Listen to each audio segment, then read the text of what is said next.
Hello everyone, this is Rob and welcome to my tutorial for the controls in Duke Nukem Total Meltdown for the PlayStation.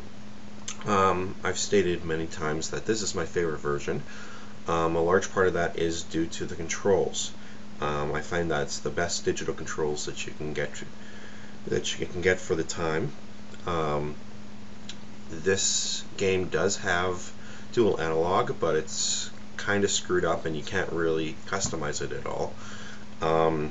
One stick moves you around like moves you forward and back and turns you, and the other one looks up and down and strafes. It's very awkward, so I won't be covering that. So yeah, I'll just go back to the main menu here and I'll show you the options here so that I can because there's a nice diagram in there.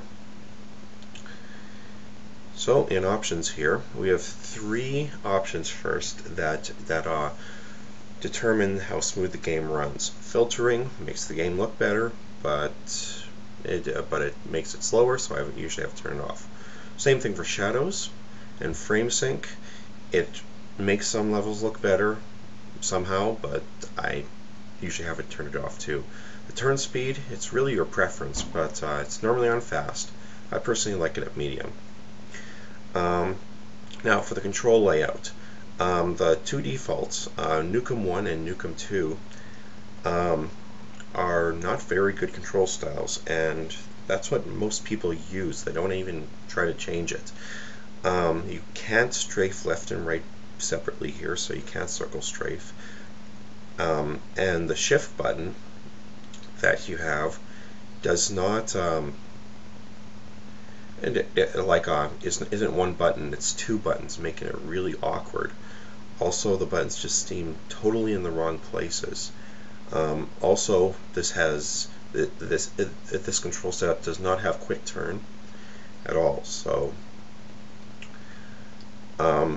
in the Nukem 2 control setup, which I'll just change to here, is pretty much the same thing, except for the fire button and the strafe button are switched around.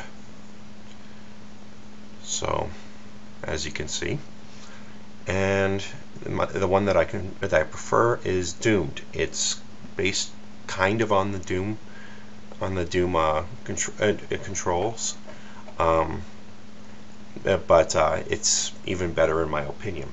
Strafe left and right are separate buttons in this one, so you can actually circle strafe, which I find is very important. The centering button is your shift button, so your shift button is only one button in here and not two. And basically everything makes sense on the face. Your jump and crouch button are on the face instead of on the shoulder buttons. And yeah, so I'll just show you the game here. I'm just going to load a quick save. So the basic controls with the D-pad moves you forward, back, and turns you left and right. This is standard FPS controls, so this shouldn't be any different. It's also auto run is always on, so they mapped fire to the square button, which works. Next, you can jump with the triangle button and duck with the X button. As you can see, I'm jumping and I'm ducking. Now, I'm just going to move inside here so I can show you more of the controls. First of all, circle is open doors, which is standard and for Doom. And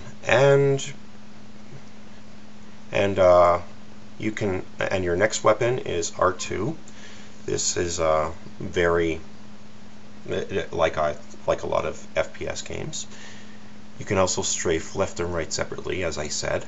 And I'm trying to circle strafe indoors, but you can't really see the effect in an enclosed area. But trust me, it's a lot better. So now looking up and down is a little awkward in this on this version. It's the only downside of this one. You press and hold L2 and R1 or R2, and L2 just centers your view as well. Here's your auto map, as you can see. I just used that select, and this one is the only version with quick turn. When you hold L2 and press L1, it makes a quick turn. Once you're used to it, actually helps a lot. Now, for the shift button with the face buttons, they actually make a lot of sense. The first one uses the fire button, and so fire and shift, which is the L2, gives you the quick kick. This is the only version with quick kick, instead of having to select back. Also, you can, I'm just going to change to an RPG here. They have a give me a gun button, which is L2 plus triangle. Now it selects between your 3 non-lethal weapons, as I call them. These are not the weapons that will not affect you when you fire them. This is good when you're in a pinch. It'll select backwards through them.